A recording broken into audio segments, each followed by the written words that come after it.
Welcome back नाज़रीन। Time to make कचरी कीमा, जिसमें बहुत ही सिंपल इंग्रेडिएंट्स हैं, लेकिन थोड़ा सा हमें अलग से साबुत मसाले को थोड़ा सा भूनना होगा और उसका पाउडर बनाना होगा, जिसको मैं सबसे पहले आपको नोट करवाऊंगी और फिर हम उसकी तरकीब की तरफ चलेंगे। जैसे मैंने शुरू में कहा था नाज़रीन, कच्ची कीमे का असल अगर लुत्फ़ उठाना चाहते हैं तो आप इसको अगर ओवरनाइट करें तो बहुत ज़बरदस्त रिज़ल्ट्स आएंगे। और मिनिमम जो मैरिनेट टाइम है वो 3 घंटे है, लेकिन अगर आप 6 से 8 घंटे के दरमियान अगर कर लें तो इस रेसिपी का खूब जो टेस्ट है वो दोबाला हो जाएगा। अच्छा, इसमें हमने नाज़रीन सबसे पहले एक शीशे के प्याले में जो नॉन रिएक्टिव होता है, जिसमें कोई भी मसाला आप डालें तो वो रिएक्ट नहीं करता, और कोशिश ये कीजिए कि जब भी आप मैरिनेट करें तो आप शीशे का प्याला इस्तेमाल करें और प्लास्टिक का ना करें, क्योंकि प्लास्टिक जो है वो कोई भी इंग्रेडिएंट आप शामिल करेंगे उससे रिएक्ट करता है, और अगर जब वो रिएक्शन होता है उससे पॉइजनस एलिमेंट्स पैदा हो जाते हैं, जिससे वो आपकी डिश और आपका जो मसाला बना हुआ होता है, चिकन हो, बीफ हो, सी फूड हो, उससे वो पॉइजनस हो सकता है। तो इसीलिए ज़्यादा से ज़्यादा रिसर्च इस पे की जा रही है कि प्लास्टिक के प्रोडक्ट्स में आप ना तो सिर्फ स्टोर भी मत करें, उसको फ्रीज़ भी मत करें चीज़ों को प्लास्टिक कंटेनर्स में, जितना भी कोशिश हो आप अपने किचन में शीशे का इस्तेमाल करें। अच्छा नाज़रीन, यहाँ पे आधा किलो कीमा हमने शीशे के प्याले में बिल्कुल डाल दिया है, और यहाँ पे साथ ही हम शामिल करेंगे इसमें आधा कप दही, 4 टेबलस्पून इसमें खोपरा,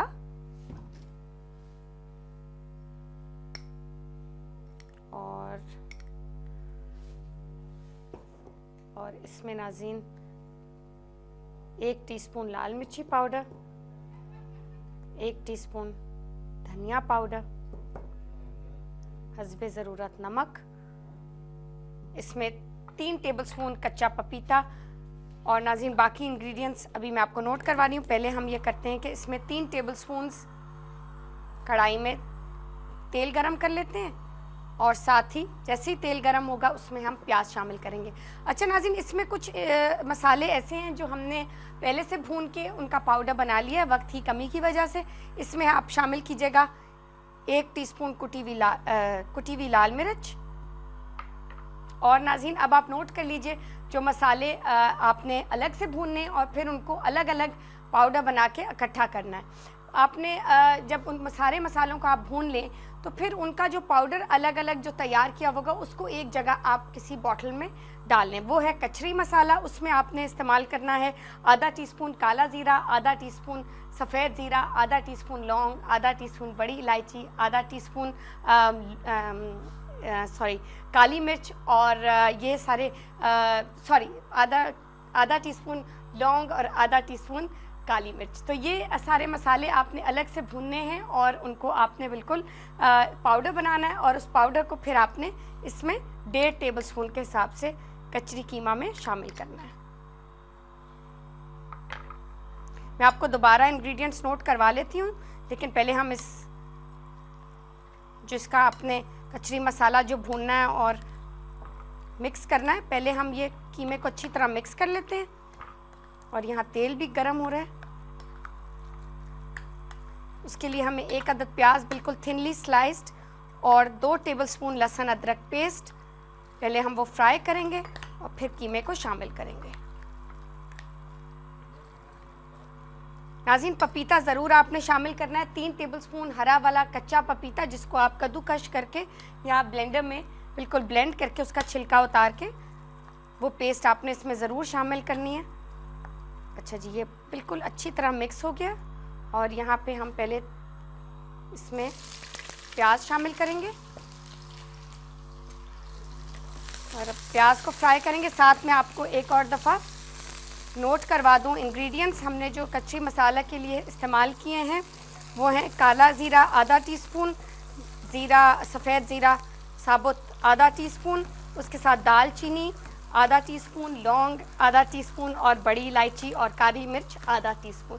तो ये 6 इंग्रेडिएंट्स आपने नोट कर लिए, और ये सारे अलग अलग आपने भून के इनका पाउडर बना लिया, और उसके बाद आपने उनको अच्छी तरह एक शीशे की बोतल में सारे मसालों को अच्छी तरह मिक्स करके रख लिया। वो मसाला हमने 1.5 टेबलस्पून कीमे में शामिल किया।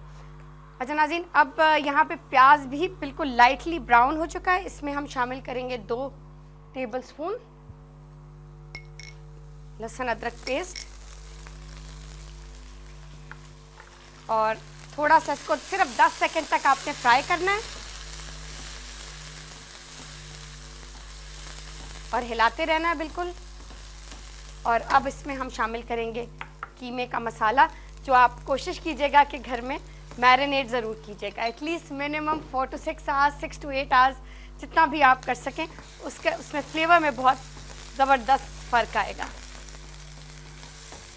और नाज़रीन, ये भी आपको साथ साथ बताती चलूँ कि जो मीट का जो कॉन्सेप्ट है, अब आजकल बहुत जगह बात की जा रही है।